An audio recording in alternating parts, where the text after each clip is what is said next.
Good morning, students. Today, once again, you all are welcome to my online class. Okay, as we were studying in our last class about a chapter tit for tat.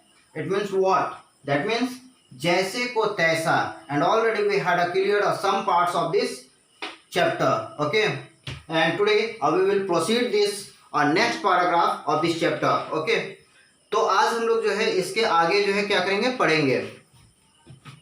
हमने last में क्या पढ़ा था? हमने पढ़ा था कि एक मर्चेंट था, व्यापारी था जिसका नाम नदुका था.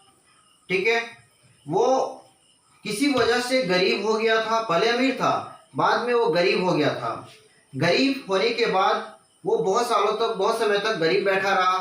ठीक है, फिर उसने डिसाइड किया कि बेकार बैठे रहने से अच्छा होगा कि मैं यहाँ से बाहर चला जाऊँ, विदेश चला जाऊँ और वहाँ पर कुछ पैसा कमाओ और फिर वहाँ से रिटर्निंग होकर अपना बिजनेस जो है सेटलमेंट करूँ यहाँ पर.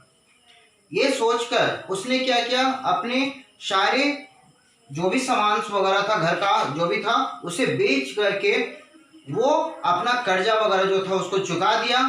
ठीक है, और एक चीज उसके पास ऐसा था जो था डंडा, जो लोहे का डंडा था और उसका वजन करीब करीब 100 किलोग्राम का था, यानी 100 किलो का वो लोहा डंडा था जिसको कि वो बेच नहीं पा रहा था. ठीक है, अंततः उसे याद आया कि उसका एक फ्रेंड है और उससे जाकर के इसके बारे में बात करना चाहिए. वो गया भी, अपने दोस्त लक्ष्मण के पास गया. लक्ष्मण को उसने अपनी बातें बताई कि मैं इस जो डंडे को है मैं विदेश लेके नहीं जा सकता, तो कृपया करके क्या तुम मेरा ये डंडा रखना चाहोगे, रखोगे, ताकि मैं जब विदेश से रिटर्न आऊँगा तो फिर मैं इसे तुमसे ले लूँगा. उसका जो दोस्त था लक्ष्मण, उसने बोला कि हाँ श्योर, व्हाई नॉट. ठीक है, तुम विदाउट चिंता होकर के, निश्चिंत होकर के तुम विदेश जाओ, कमाओ, और ये तुम्हारा जो डंडा वो मेरे पास क्या रहेगा, सेफ रहेगा. जब तुम आओगे वो जैसा है वैसा ही तुम्हें मिल जाएगा. ठीक है, अब हम लोग आगे करेंगे. यहाँ क्या दे रहा है, देखिए, you can take it back whenever you return. ठीक है, रिप्लाइड लक्ष्मण.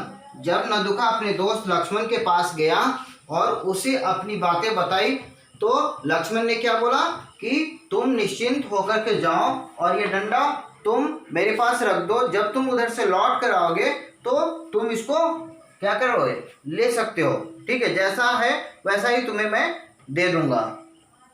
नदुका thanked him. अपने दोस्त को नदुका क्या किया, थैंक बोला लक्ष्मण को. क्यों? क्योंकि उसके लिए बहुत बड़ा प्रॉब्लम, बहुत बड़ा टेंशन क्या था, ये लोहे का जो डंडा था 100 किलोग्राम का वो था, जिसको कि वो लेके जा भी नहीं सकता था विदेश और बेच भी नहीं पा रहा था.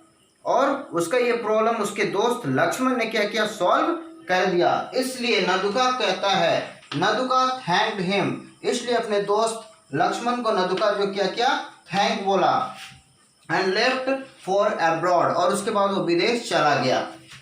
नदुका went from one country to another. ठीक है, डूइंग बिजनेस. नदुका जो है एक देश से दूसरे देश जो है क्या किया, चला गया वहां पर बिजनेस करने के लिए, पैसा कमाने के लिए. ठीक है, in a very short span of time. Span मतलब अवधि होता है. In a very short span of time his business grew by leaps and bounds and he was once again a rich man.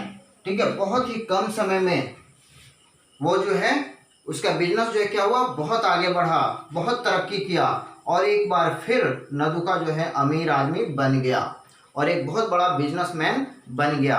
अब उसके बाद उसने डिसाइड किया क्या करने का, अपने देश लौटने का. ठीक है,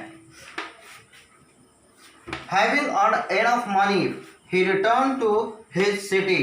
बहुत पैसा जब वो कमा लिया उसके बाद वो क्या किया, he returned to his city. अपना सिटी यानी अपना शहर, अपना देश लौट गया.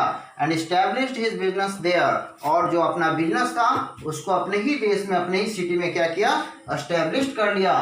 There as well as, ठीक है, जैसा कि बिजनेस उसने विदेश में किया हुआ था. देखिए, जो नदुका था उस, ठीक है, मर्चेंट, जब विदेश गया वहाँ पर बहुत ही कम समय में उसने बहुत तरक्की किया, बहुत पैसा भी कमा लिया. ठीक है, और उसका बिजनेस बहुत तरक्की हुआ. अब उसको ऐसा लगने लगा कि अब मैंने बहुत ज़्यादा कमा लिया है, अब मैं अपने ही शहर चला जाऊँ और वहाँ पर यही बिजनेस जो है क्या करूँ, सेटलमेंट करूँ वहाँ पर। और उस तरह से वो क्या हुआ, वहाँ विदेश से लौट के अपने देश यानी अपने शहर में आ गया और यहीं पर उसने अपना बिजनेस क्या किया, इस्टेब्लिश्ड किया। ठीक है, as well as soon he become a well known a merchant once again, ठीक है, इन हिज सिटी। और एक बार फिर जो है यहाँ पर जब वो अपने शहर में अपना बिजनेस लगाया तो एक बार फिर वो वेल नॉन मर्चेंट बन गया, यानी फेमस व्यापारी हो गया, मतलब बहुत ज़्यादा पैसा कमाया और लोगों के नज़रों में और भी ज़्यादा अच्छा बन गया। ठीक है, और इस प्रकार जो है, ठीक है, वो एक अमीर आदमी दोबारा से बन गया।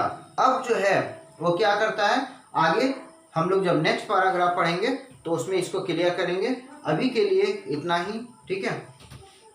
नेक्स्ट क्लास में नेक्स्ट पैराग्राफ के साथ हम लोग मिलेंगे फिर से। अभी के लिए ओके, थैंक्स।